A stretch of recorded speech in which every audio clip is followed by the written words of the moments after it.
이미 오래전에 베스트셀러가 됐던 책 중에 하나가 모리와 함께한 화요일이라고 하는 책이 있습니다.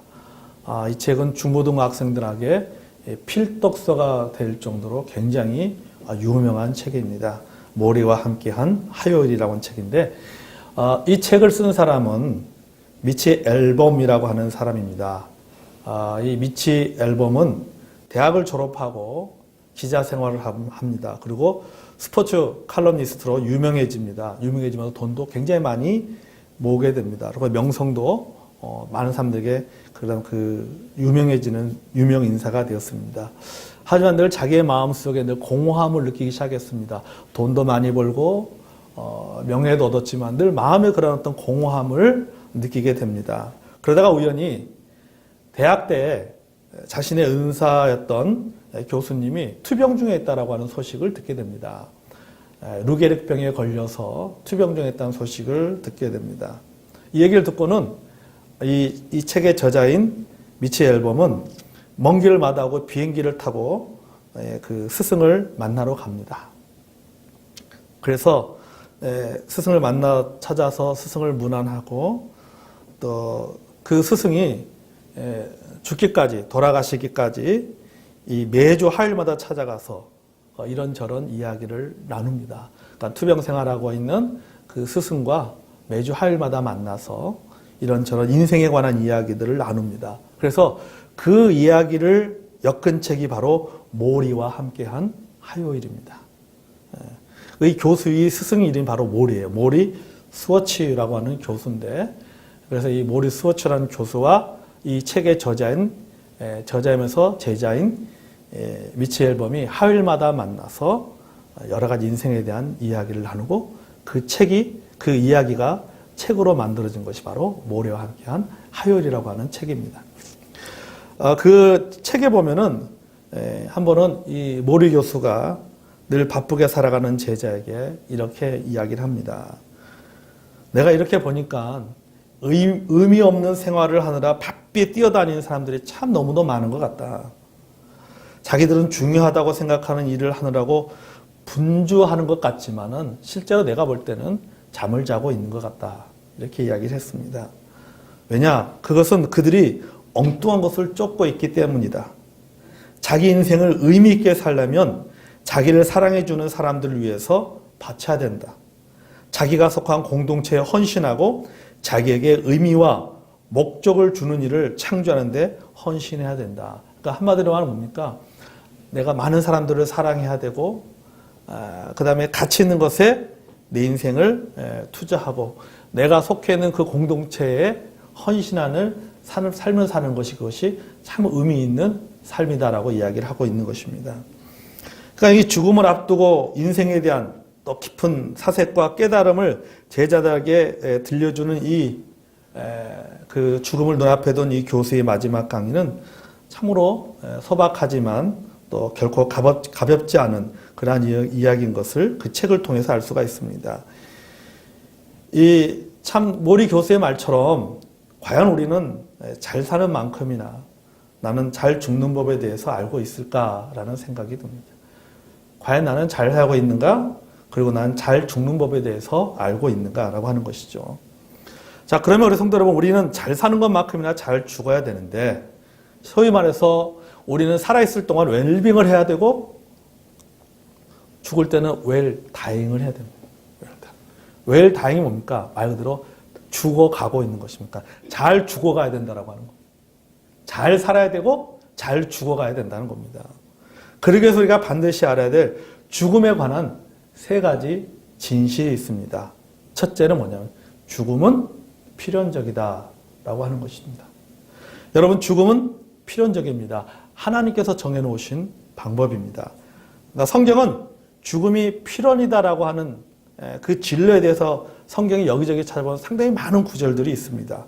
창세기 3장 19절에 내가 흙으로 돌아갈 때까지 얼굴에 땀을 흘려야 먹을 것을 먹으리니 너가 그것에서 취함을 입었습니다. 너는 흙이니 흙으로 돌아갈 것이니라. 이렇게 말씀하고 있습니다. 노동과 죽음에 대해서 말하고 있습니다. 자, 힘이 있을 때는 먹고 살기 위해서 열심히 일하고 열심히 일하고 나서 힘이 떨어지면 뭐 한다는 거예요? 죽는다는 거예요. 힘이 있을 때는 먹고 살기 위해서 열심히 일하고 그러잖아요. 힘 다 떨어지면은 뭐 합니까? 남은 건 이제 죽는 길밖에 없잖아요. 죽는 일만 남아있는 거죠. 그게 우리의 인생이라고 하는 겁니다. 열왕기상 2장 1절 이하에 보면 다윗이 죽기 전에 그 아들 솔로몬에게 이렇게 말합니다. 다윗이 죽을 날 임박함에 그의 아들 솔로몬에게 명령하이르되 내가 이제 세상 모든 사람이 가는 길로 가게 되었노니. 내가 세상의 모든 사람이 가는 길로 이제 나도 가게 되었다 라고 이야기를 하고 있습니다. 언제요? 죽음이 이제 임박해서 임종이 다가와서 다윗이 자기 아들 솔로몬에게 이렇게 이야기를 하고 있습니다. 그러니까 죽음은 모든 사람이 다 가는 길이다 라고 하는 겁니다. 히브리서 9장 27절에도 한 번 죽는 것은 사람에게 정하신 것이다. 그러니까 죽음은 생명을 가진 인간에게 정해진 것입니다. 인간만이 아니죠. 인간만 죽는 것이 아니라 생명을 가진 모든 생물들은 다 죽는다라고 하는 겁니다. 사람만 죽는 것이 아니라 동물도 죽고, 그렇죠? 곤충도 죽고, 하여튼 생명에 있는 모든 것은 다 죽는 거예요. 이게 자연의 순리라고 하는 겁니다. 우리 잘 알고 있어요, 그렇죠? 제가 이야기 안 해도 죽음은 인간의 운명이다, 인간의 필연이다. 우리 모든 사람은 다 죽는다는 사실 우리는 너무도 잘 알고 있습니다. 그럼에도 불구하고 죽음을 피하고 싶어 합니다. 언젠가는 죽는다는 것을 알지만은 그래도 죽음을 피하고 싶어 합니다. 죽음을 늦추고 싶어 합니다. 안 그렇습니까? 일찍 죽고 싶은 사람 없어요. 일찍 죽고 진짜 언젠가는 죽게 되지만 그래도 일찍 죽고 싶은 사람은 아무도 없습니다. 웬만하면은 죽음을 피하고 싶은 것이죠. 어떻게 하든 생명이 좀 더 연장되기를 원하는 것이 우리의 모습입니다. 사람들은 왜 죽음을, 그게 필연임에도 불구하고 왜 죽음을 피하고 싶고 왜 죽음을 두려워합니까? 사람들이 죽음을 두려워하는 이유가 있습니다. 왜 그러냐면은 여기 4가지 이유 때문에 그렇습니다. 왜 죽음을 두려워하느냐? 그 이유가 있는데, 첫째, 죽음의 필연성입니다. 다시 말해 반드시 죽는다는 사실 때문에 죽음이 두려운 거예요. 예전에 알고 있었지만은 죽는다는 거 예전부터 잘 알고 있었잖아요. 여러분 얼마나 많이 들었습니까? 교회에서 설교 시간에도 많이 듣고, 뭐 주변에서 그런 얘기하고 다 알고 있습니다. 죽는다는 것을 알고 있지만 막상 죽음을 눈앞에 두면 두려워합니다. 이게 사람이에요. 막상 죽음이 눈앞에 두면요, 죽음이 두려운 거죠. 둘째는 죽음의 가변성입니다. 그 뭐냐면은 얼마나 살지 모른다는 것 때문에 두렵습니다. 얼마나 살지 모른다는 것 때문에 두려운 거예요. 그렇죠? 여러분 다윗이 고백한 것처럼 나와 죽음 사이는 뭐예요? 한 걸음이 될 수도 있어요. 2걸음이 될 수도 있습니다. 10걸음이 될 수도 있습니다. 앞으로 내가 얼마나 살게 될지 아무도 모르는 겁니다. 누가 알아요? 하나님만이 아는 거예요. 나는 몰라요. 내가 앞으로 얼마나 살게 될지 모릅니다. 우리 자기가 앞으로 얼마나 살지 알 수 있는 사람이 누가 있습니까? 몰라요. 우리가 병원에서 예서 뭐 중환병에 걸려서 병원에 가서 뭐 어떤 때는 그 의사가 앞으로 3개월밖에 남지 않았습니다. 그렇게 판정받아도 어떤 분들은 막 5년, 6년 막 그렇게 사시는 분도 사실은 있단 말이죠. 그러니까 의사도 모르는 거예요. 대략적으로, 통계적으로 이야기를 하는 것이지 정확하게 이야기를 못 하는 거죠. 대략적으로만 이야기를 하는 거죠. 본인들의 경험상으로만 이야기를 하는 것이죠, 사실은. 아무도 모릅니다. 인간은 자기가 얼마나 살지 아무도 모르는 겁니다. 오직 누가 알아요? 하나님만이 아시는 거예요. 그러니까 사람이 죽음의 가변성 때문에 내가 얼마나 살지를 모르기 때문에 두려운 겁니다. 셋째는 죽음의 예측 불가능성입니다. 이 말은 뭐냐면 언제 죽을지 모른다는 겁니다. 언제 죽을지 몰라요. 오늘 밤에 죽을 수도 있잖아요. 소위 말해서 우리가 밤새 안녕이라고 하잖아요. 밤새. 시한부 판정을 받지 않는 이상 언제 죽을지 알지 못합니다. 그래서 수도원의 그 수도사들은요, 늘 잠을 자기 전에 모든 것을 정리해두고 잠을 잡니다. 왜? 간밤에 하나님이 나를 데려갈 수 있다고 생각하기 때문에 그들은 항상 마지막에 잠을 들기 전에 항상 마지막을 준비해 놓고 자요. 그러니까 유언까지 다 써놓고 자는 거예요. 유언까지 다 써놓고. 제가 알고 있는 그 집사님 아버지는요, 진짜 그 이화여대 문과 교수였는데 이분 같은 경우에는 그냥 그 전날, 그 전에까지 오늘 아침에 오늘 밤에요 자기 손자 영어 다 공부 가르쳐주고 잤어요. 그 다음날 아침에 그 이제 부인 되시는 분이, 그 모친이 남편을 깨우러 간 거예요. 이 사람 지금 강야로 학교 가셔야 되는데 자고 있는 거예요. 그러니까 깨우러 간 거예요. 깨우러 가는 게 아니라고. 뭐예요? 밤새 돌아가신 거예요. 굉장히 건강하신 분, 굉장히 진짜 건강하신 분인데 밤새 돌아가신 거예요. 여러분, 우리 주변에도 이런 일이 얼마나 많습니까?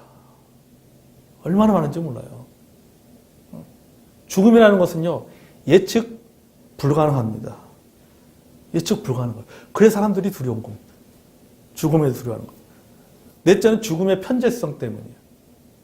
이 뭐냐면요, 어떻게 죽을지를 모른다는 거. 자연사할 수도 있고, 사고로 죽을 수도 있고, 병으로 죽을 수도 있습니다. 편안하게 죽을 수도 있고, 고통 속에서 죽을 수도 있습니다. 그러니까 우리는 자신이 어떻게 죽을지 아무도 모르는 거예요. 사실 사람들이 죽음을 가장 두려워하는 이유는 바로 여기에 있습니다. 언제 어떻게 죽을지 모르기 때문에 두려워하는 거. 그래서 사실 그런 얘기 많이 하잖아요. 가장 편안하게 죽는 것은 잠잘 때 주님의 품에 가는 게 가장 편안한 죽음이라고 얘기하잖아요. 여러분, 그래서 우리에게는 죽음에 대한 준비가 필요하다는 겁니다. 졸제당하는 죽음이 아니라 뭐하는 죽음? 맞이하는 죽음. 졸제당하는 죽음이 아니라 맞이하는 죽음이 되기 위해서 죽음에 대해서 잘 준비하고 하나님, 제가 죽게 된다면은 하나님 좀 잘 죽게 해달라고 기도해야 돼요. 하나님 제가 참 잘 죽게. 그게 뭐예요? 내가 하나님 기도할 때 하나님 죽음이 필연적인 것이고 예측 불가능하고 죽음이 가변적이고 죽음이 편재성 있다. 어떤 장소에서 어떤 모양으로 죽을 줄 모르는 그것이 우리의 인생이라고 한다면 하나님 제가 죽을 때 잘 죽게 해주십시오. 라고 우리가 기도해야 됩니다. 그럼 어떻게 하는 것이 잘 죽는 것인가? 나의 죽음으로 인해서 내가 사랑했던 사람들이, 그리고 나를 사랑했던 사람들이 하나님을 만나는 계기가 해달라고 기도해야 됩니다. 아멘.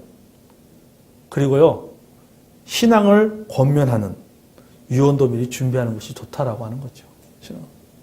미리 그걸 또 준비하는 것도 좋다고. 여러분요, 가족들, 친척들이요, 흩어졌다가요, 언제 하나가 되는지 아십니까? 장례가 터지면 하나가 됩니다. 장례가 터지면은 가족이, 자녀들도 부모님 돌아가시면 뭐합니까? 뭉쳐요. 예. 평상시에도 서로 갈등했다가도 일 터지면은 가족이 모입니다. 친척이 모입니다. 그러니까 뭐예요? 잘 죽는다는 것은 뭐예요? 그들이 모였을 때 내가 뭐가 되는 거예요? 말 그대로 하늘의 미랄이 되어지는 거.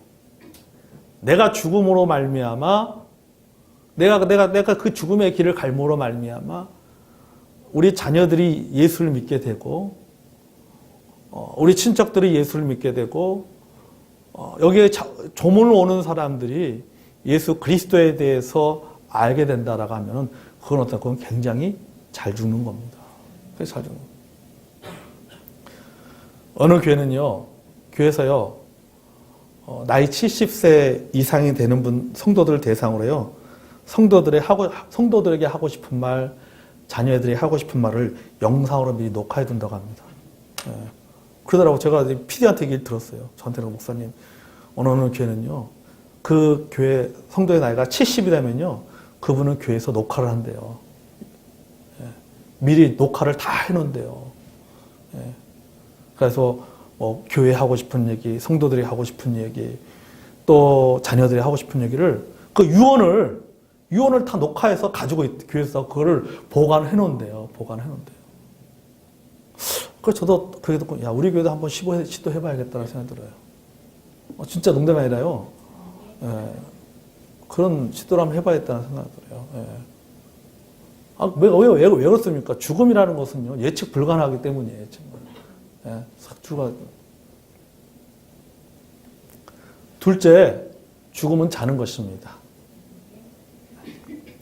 여러분, 의학에서는요, 죽음에 대해서 두 가지 정의가 있습니다. 하나는 심장 정지설입니다. 인간의 가장 중요한 장기 중에 하나인 심장 활동이 정지하는 시점을 사망이라고 얘기합니다. 심장이 딱 멈추면은 사망했다라고 얘기합니다. 또 하나의 견해는 뇌사설입니다. 뇌사설은 뭐냐면 인간의 모든 기능을 제어하는 뇌, 특히 이게 뇌 속에 뇌간의 기능이 기능을 완전히 상실할 경우를 죽음으로 봅니다. 그러니까 이건 이제 의학에서 말하는 거예요. 의학에서는 뭐 죽었다고 했을 때 심장이 정지되거나 아니면 그 뇌의 기능이 완전히 멈췄을 때를 가리켜서 죽었다라고 이렇게 사망했다라고 생각을 합니다. 그럼 성경은 죽음을 뭐라고 표현하고 있습니까? 성경은 죽음을 잔다라고 표현하고 있다. 잔다. 왜 잔다라고 표현할까요? 그 이유가 있어요. 두 가지가 있습니다. 한 가지 이유는 아무도 모르기 때문이에요. 잠은 자기도 모르게 듭니다. 그렇지 않습니까? 여러분, 지금부터 자야지 한다고 눈 감다고 해서 잠이 오나요? 예? 자기도 모르게 잠이 들잖아요. 자기도 모르게 잠이 듭니다. 열왕기상 12장 43절에 솔로몬이 그 열조와 함께 잠에 그 부친 다윗성에 장사되고 이렇게 했잖아요. 여기서 뭐 잔다라고 말하고 있습니다. 신명기 31장 16절에서도 여호와께서 모세에게 이르시되 너는 너희 열조와 함께 자려니와. 하나님께서 뭐 하라는 거예요? 모세의 죽음을 이야기하시면서 모세의 죽음을 뭐로 표현하고 있는 거예요? 잔다라고 표현하고. 너가 네 조상들처럼 너도 자게 될 것이다 라고 하는 겁니다. 그래서 죽는 것을 뭐로 표현하는 거예요? 잔다라고 표현하는 겁니다. 잠이 자기도 모르게 드는 것처럼 죽음도 아무도 모르게, 자기도 모르는 순간에 오기 때문에. 또 하나의 이유가 있습니다. 왜 죽는 것을 잠으로 표현하는가? 반드시 깰 때가 있기 때문입니다. 아멘? 깰 때가 있어요. 그러니까 자다가 여러분 자기도 모르게 잠들었다가 아침이면 깹니다. 깨잖아요. 아침에요. 데살로니가전서 4장 13절에서 형제들아 자는 자들에 관하여 너희가 알지 못함을 우리가 원치 아니하노니 이는 소망 없는 다른 이와 같이 슬퍼하지 않게 하려 함이라 그랬잖아요. 소망이 없는 다른 이들과 같이 뭡니까? 죽는 것을 보고 슬퍼하는 것은 마치 뭡니까? 소망이 없는 사람들과 똑같다라고 하는 겁니다. 왜? 자면은 영원히 잠들 거라고 생각하기 때문에 슬퍼하는 겁니다. 하지만은 자는 자는 어떻습니까? 영원히 자는 것이 아니라 뭡니까? 깨게 되어 있다라고 하는 거죠. 여러분, 죽음은 잠을 자는 것입니다. 잠을 자는 건데 영원히 자는 게 아니라 잠깐 자는 거죠. 잠깐. 언제까지 잡니까? 부활의 아침까지 잡니다. 아멘. 부활의 아침까지 자는 거예요. 그러니까 다시 말해서 잔다라는 표현 속에는 뭐가 있는 겁니까? 소망이 있는 거예요. 그러니까 성경에서 죽음을 잔다라고 표현했을 때는 그 안에 뭐가 들어있다? 소망이 있다는 겁니다. 무슨 소망? 깬다라는 소망이 있어요. 부활이라고 하는 소망이 있다는 것입니다. 자녀들이 저녁에 잠을 잡니다. 근데 아침에 엄마가 뭐예요? 깨우잖아요. 네. 일어나 학교 가야지 일어나. 그럼 그때 일어납니다. 주님께서 자는 우리를 이렇게 깨우는 겁니다. 이게 뭐예요? 이게 부활이죠. 네. 이게 부활 아니에요. 그리스도 안에서 죽은 자들이 뭐하고? 먼저 일어나고 깨우는 겁니다. 주님이 깨우는 거 일어나고. 자고 일어나니까 어디예요? 천국에 있는 겁니다. 아멘. 그렇기 때문에 죽음은 우리에게 슬픔이 아니다 라고 하는 겁니다. 하나님께서 이 땅에 사는 우리에게 주시는 마지막 뭐다 그랬습니까? 선물이다 그랬어요. 마지막 선물이에요. 그게 바로 뭡니까? 그게 바로 죽음이에요. 죽음. 그 죽음은 뭐 하는 것이다? 자는 것이다. 자는 것이다. 셋째, 죽음은 생명의 상실과 더불어 떠나는 것이다 라고 하는 겁니다. 여러분, 죽음은 육신의 생명이 상실되는 것과 동시에 영혼이 떠나는 것입니다. 이게 바로 뭐? 이게 바로 죽음이에요. 육신의 생명은 상실되어지고 영혼은 떠나는 겁니다. 이게 바로 죽음이에요. 그러니까 무엇으로부터 떠나는 겁니까? 세상으로부터 떠나는 겁니다. 그동안 이 세상에 얽매인 것으로부터 떠나 뭐 하는 겁니까? 자유를 누리게 되는 거예요. 자유를. 돈에 얽매이고 사람에 얽매이고 질병에 얽매이고 세상의 온갖 잡다한 것에서 얽매인 것에서부터 떠나는 겁니다. 이게 뭐라고요? 이게 죽음이에요. 그렇지 않습니까? 여러분, 죽음은 다 내려놓잖아요. 얽매였던 것도 근심 걱정 뭐 이런 거 다 내려놓고 다 떠나잖아요. 자유하잖아요. 그러니까 이 땅에서 육체의 생명을 상실하여 죽는 성도는요, 떠나는 것이고 우리는 뭡니까? 그를 환송하는 겁니다. 생명은 상실되고 육신의 생명은 상실되고 영혼은 떠나는 것이고 우리는 그 떠나는 영혼에 대해서 뭐 하는 겁니까? 우리는 환송을 하는 겁니다. 그게 성경에서 말하는 죽음이에요. 빌립보서 1장 23절에 사도 바울이 죽음에 대해서 이렇게 표현합니다. 내가 그 둘 사이에 끼었으니 차라리 세상을 떠나 그리스도와 함께 있는 것이 훨씬 더 좋은 일이라. 그렇게 하고 싶으나 이렇게 말하고 있어요. 세상을 떠나, 여기 세상을 떠난다는 단어의 원어적 의미는 뭐라 했습니까? 닻을 올린다 뜻입니다. 닻을 올린다는 뜻이에요.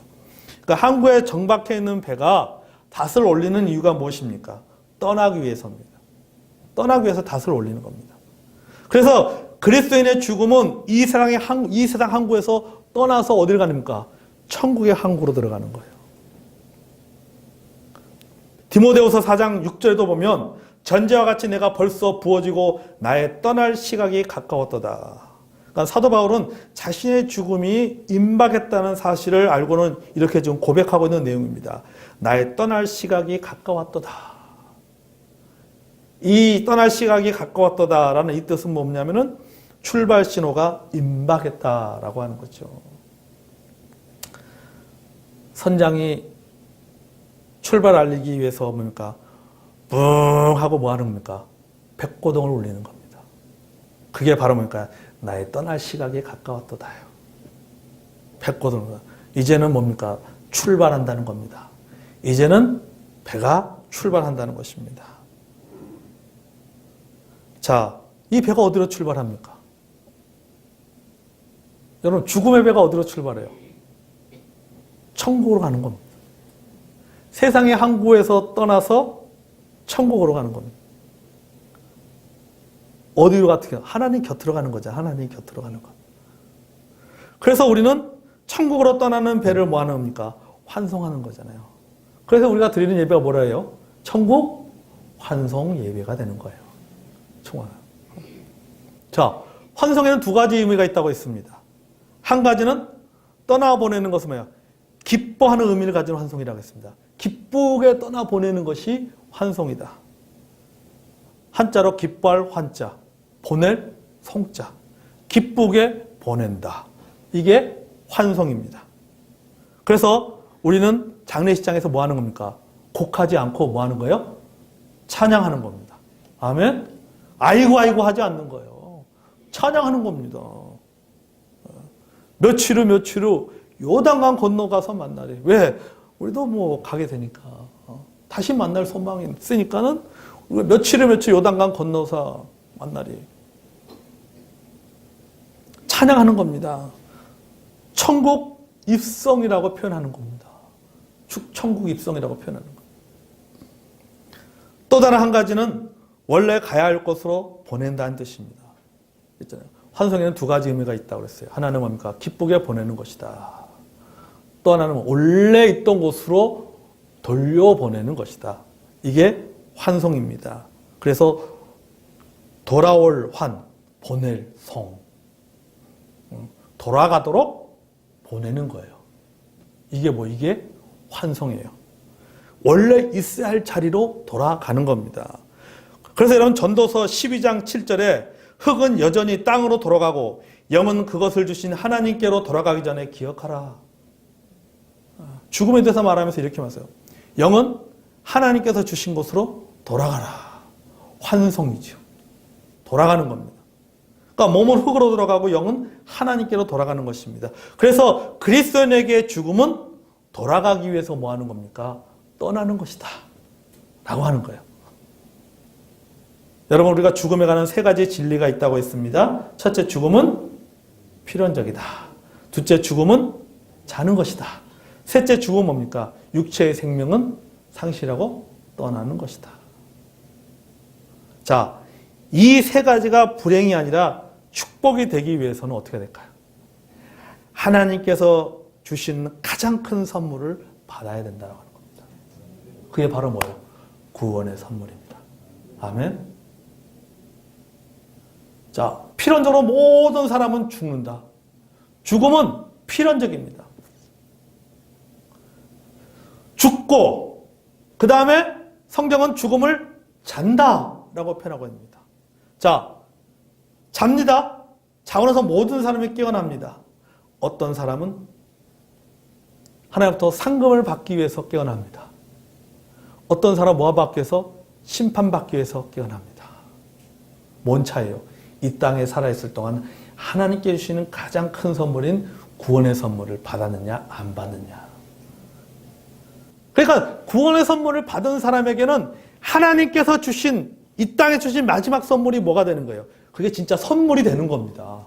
예? 그게 선물이 되는 거예요. 그러니까 구원 받은 사람에게는 죽음이라는 것이 선물이 되는 것이고 구원받지 못한 사람에게는 죽음이라는 것이 뭐가 됩니까? 그게 선물이 아니라 뭐가 되는가? 사망 통지서가 되는 거예요. 사망 통지서. 사망. 죽음이 구원받은 사람에게는 죽음이 천국으로 들어가는 관문이 될 것이고 구원받지 못한 사람에게는 죽음이 지옥으로 들어가는 관문이 될 것입니다. 어떤 분들은 그런 얘기합니다. 죽음을 이렇게 표현하더라고요. 어떤 학자는 죽음은 아직 펴보지 않은 책이다. 죽음은 아직 펴보지 않은 책이다. 맞는 것 같아요. 그렇죠? 펴보지 않은 책. 근데 예수 믿는 우리는 펴보지 않았지만 뭘 압니까? 안 펴봐도 내용은 알고 있다라고 하는 겁니다. 왜요? 하나님께서 우리에게 성경을 통해서 말씀해 주셨기 때문에. 근데 안 믿는 사람, 구원받지 못한 사람은 몰라요. 몰라요. 그 안에 뭐가 있는지를 몰라요. 여러분, 우리 누구나 죽음의 문 앞에 서 있음을 기억해야 됩니다. 아멘. 우리가 죽음 자체를 두려워하지 말고 우리가 믿음의 눈으로 죽음을 바라보는 저 여러분이 되기를 원합니다. 예수 믿는 사람에게 죽음은 불행이 아니다. 뭐다? 선물이다. 그렇다고 해서 일부러 하나님 주신 선물 먼저 받겠다고 할 필요는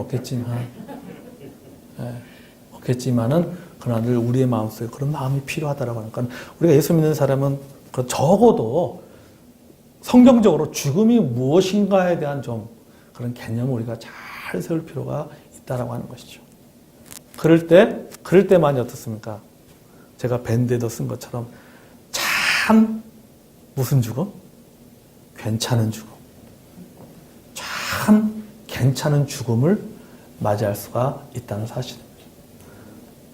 우리가 언젠가 죽습니다. 뭐 제가 먼저 죽을지 여러분이 먼저 죽을지 그건 아무도 모르죠. 하지만 우리가 모두가 죽음 앞에 섰을 때, 또 우리 주변의 사람들이 우리를 봤을 때 참 괜찮게 죽었다, 이렇게 평가받을 수 있는 저 여러분이 되기를 원합니다.